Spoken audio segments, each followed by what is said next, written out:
Hello everyone. इस video में हम लोग एक रिलेशन एंड फंक्शन क्लास 12 के लिए बहुत इंपॉर्टेंट क्वेश्चन करने वाले हैं। क्वेश्चन का स्टेटमेंट है, let R be the relation on natural number into natural number defined by A comma B relation to order pair C comma D when A D into B plus C is equal to B C into A plus D. Check whether R is an equivalence relation or not. आपको check करना है कि are equivalence relation है या नहीं है। ठीक है, आपको एक रिलेशन दे रखा है natural number into natural number में। तो रिलेशन इस तरीके से दे रखा है कि order pair A comma B relation में होगा order pair C comma D के कब, जब ए इंटू डी और B into B plus C is equal to होगा बी इंटू सी और इंटू में ए प्लस डी। ये ठीक है। तो आपको चेक करना है कि यार इक्विवेलेंस रिलेशन है या नहीं है। तो कोई भी रिलेशन हमारा इक्विवेलेंस कब होता है, जब वो रिफ्लेक्सिव, सिमेट्रिक और ट्रांजिटिव तीनों होता है। ठीक है।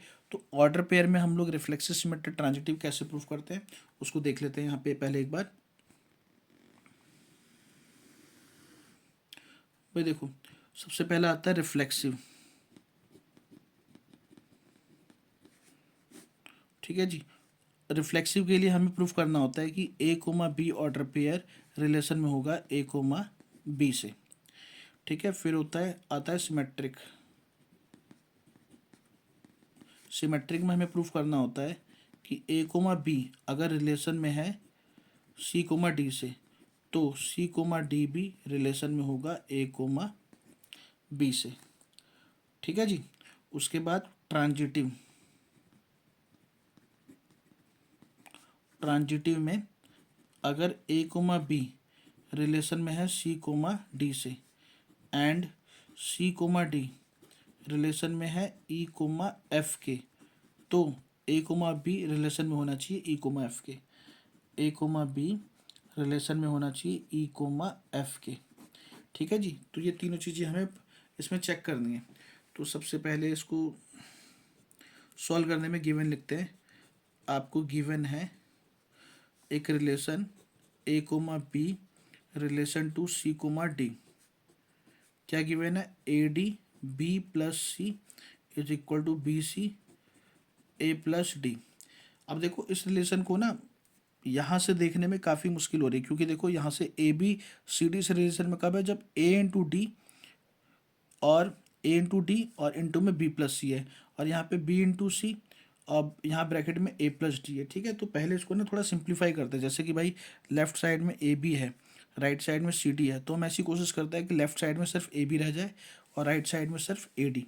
ठीक है। तो देखो उसके लिए क्या करेंगे, सबसे पहले ए डी को ए प्लस डी के डिवाइड में लेके जाते हैं, मतलब इधर, और बी सी को बी प्लस सी के डिवाइड में लेके जाते हैं, मतलब लेफ्ट में। तो यहाँ पे आएगा बी प्लस सी अपॉन में B C is equal to A plus D upon में ए डी।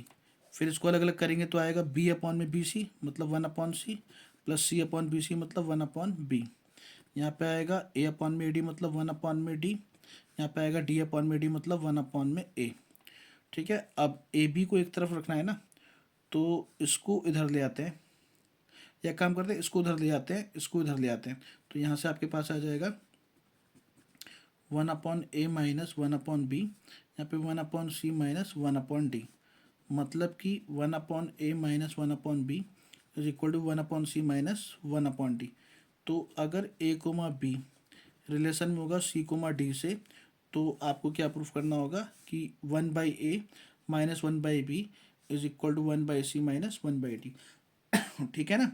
तो अब हम इसकी जगह पे हम इससे वेरीफाई करेंगे अपने पूरे क्वेश्चन को। ठीक है ना। यहाँ पे लिख लेते हैं क्या था आपका, बिलोंग्स टू या for all A comma B C comma D belongs to natural number cross natural number. ठीक है जी। अब हम इस रिलेशन को फॉलो करेंगे। ठीक है ना। तो सबसे पहला आपका आता है रिफ्लेक्सिव।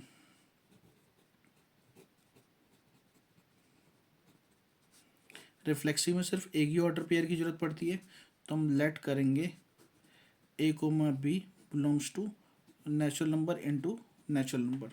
ठीक है। अब देखो भाई ए बी रिलेशन में सी डी से कब है, जब one by A minus one by B is equal to one by C minus one by D है। अब ए बी रिलेशन में ए बी के कब होगा, जब one by A minus one by B is equal to one by A minus one by B होगा। तो ये तो होता ही ट्रू है, मतलब one by A minus one by B भाई इज इक्वल टू होगा one by A minus one by B के। तो इसका मतलब ए कोमा बी रिलेशन में हो गया ए कोमा बी के, तो इसका मतलब आर क्या हो गया, आर इज रिफ्लेक्सिव हो गया। ठीक है जी। फिर इसमें नेक्स्ट आता है सिमेट्रिक।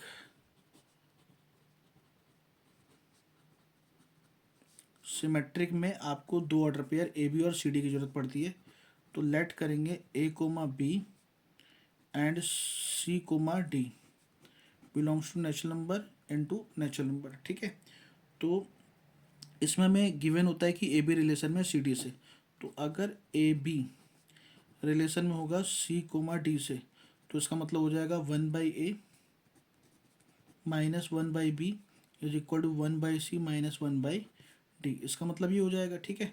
अब हमें इससे क्या प्रूफ करना है, सी डी रिलेशन में ए बी, मतलब सी डी इनको इधर लाना है और इसको इधर लेके आना है। तो हम ला ही सकते हैं आराम से, इसको लिख सकते हैं 1/c minus 1/d is equal to 1/a minus 1/b।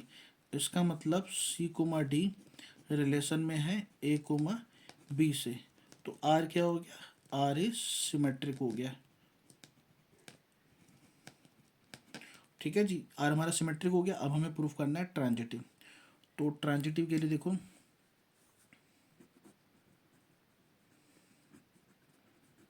Transitive में ए बी सी डी और ई एफ तीन ऑर्डर पेयर की जरूरत पड़ती है।